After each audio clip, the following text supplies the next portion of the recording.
चलिए हम इन सभी खबरों को देखते हैं विस्तार से। केंद्रीय माध्यमिक शिक्षा बोर्ड यानी सीबीएसई ने कक्षा 12वीं के छात्रों के लिए बड़ी राहत की खबर दी है।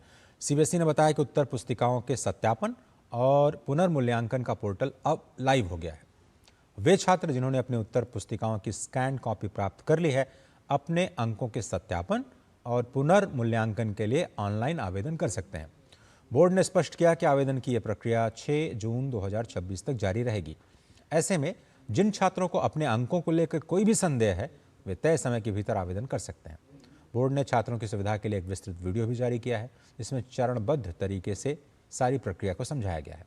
सीबीएसई के अनुसार छात्र एक ही आवेदन में कई विषयों से संबंधित समस्याएं दर्ज कर सकते हैं। अलग अलग मुद्दों के लिए बार बार आवेदन करने की जरूरत नहीं होगी। पोर्टल में लॉगिन करने के बाद छात्रों को बाईं ओर कई विकल्प दिखाई देंगे, जहां वो अपनी ज़रूरत के अनुसार वेरिफिकेशन या फिर री इवैल्यूएशन का विकल्प चुन सकते हैं।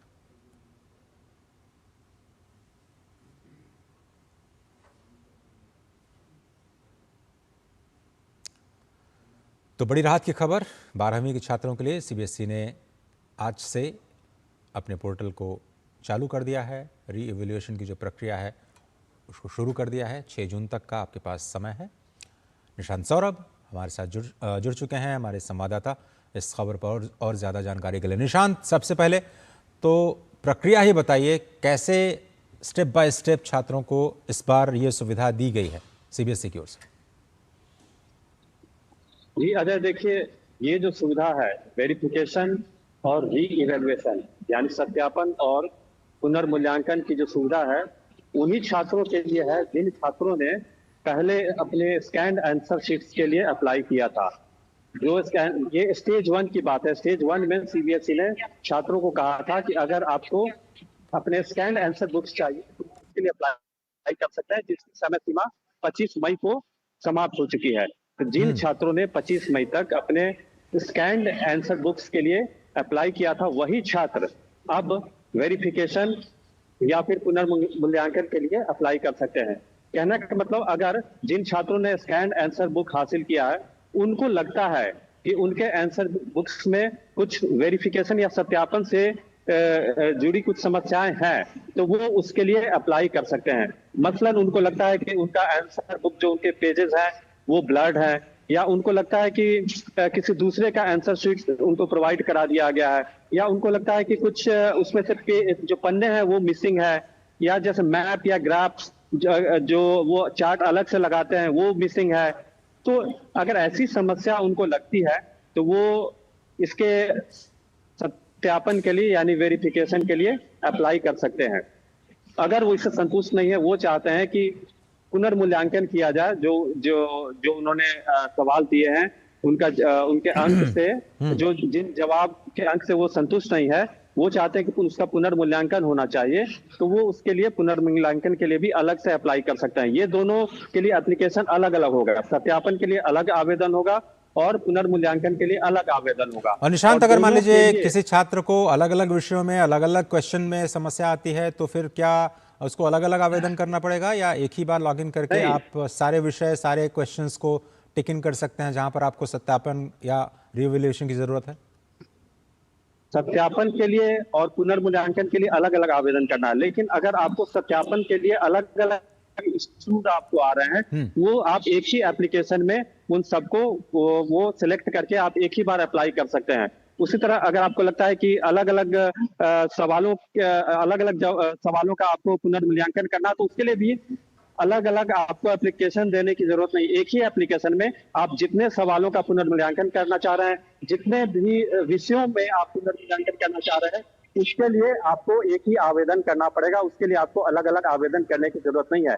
और इस बार सीबीएसई ने छात्रों की सुविधा के लिए इसकी जो फीस है उसमें भी काफी कटौती की है, क्योंकि वेरिफिकेशन के लिए अब तक पिछले साल तक जो शुल्क लगता था वो 500 रुपया प्रति आंसर बुक यानी प्रति उत्तर पुस्तिका आपको 500 रुपए देने पड़ते थे वेरिफिकेशन के लिए। इस बार सीबीएसई ने इस राशि को कम करके 100 रुपए प्रति आंसर बुक कर दिया है। उसी तरह अगर आपको प्रश्नों का पुनर्मूल्यांकन करना होता था, तो प्रति प्रश्न आपको पहले 100 रुपए देने पड़ते थे। इस बार आपको प्रति प्रश्न केवल 25 रुपए ही देने पड़ेंगे। तो ये छात्रों को एक सुविधा मुहैया कराई गई है।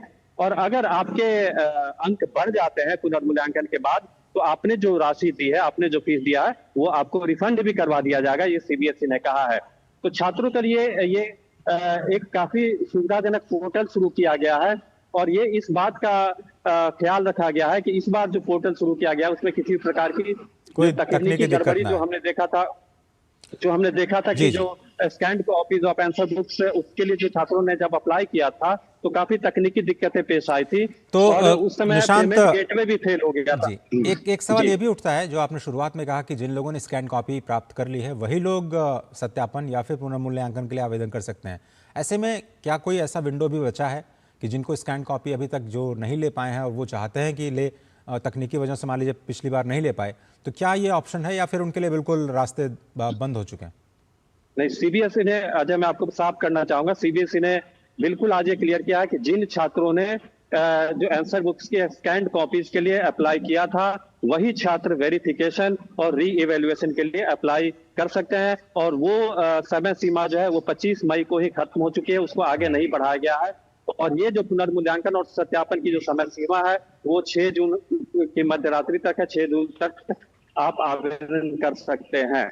और एक बात और मैं बताना चाहूंगा कि पिछली बार जब स्कैन्ड कॉपीज के लिए छात्रों ने आवेदन किया था तो उस समय उनको पेमेंट गेटवे से जुड़ी तमाम दिक्कतें पेश आई थी, और ऐसी भी खबरें आई थी कि उनके अकाउंट से अधिक पैसे, एक्सेस अमाउंट कट गए और वो रिफंड नहीं आए।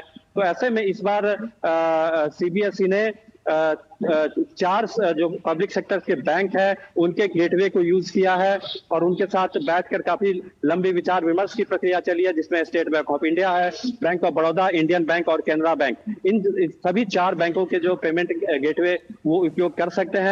और इस बार सीबीएसई ने ये सुनिश्चित किया है कि पेमेंट गेटवे से जुड़ी किसी भी प्रकार की कोई दिक्कत नहीं आएगी। तो जिन छात्रों को ये लग रहा है कि वो जो पुनर्मूल्यांकन से जुड़ी गड़बड़ी पेश आई है, या वो किसी प्रकार का सत्यापन चाहते हैं, और इस आपने देखा अजय पिछले दिनों काफी कंट्रोवर्सी भी हुई थी कि छात्रों को जो आंसर शीट की ब्लड कॉपी मुहैया करा दी गई थी।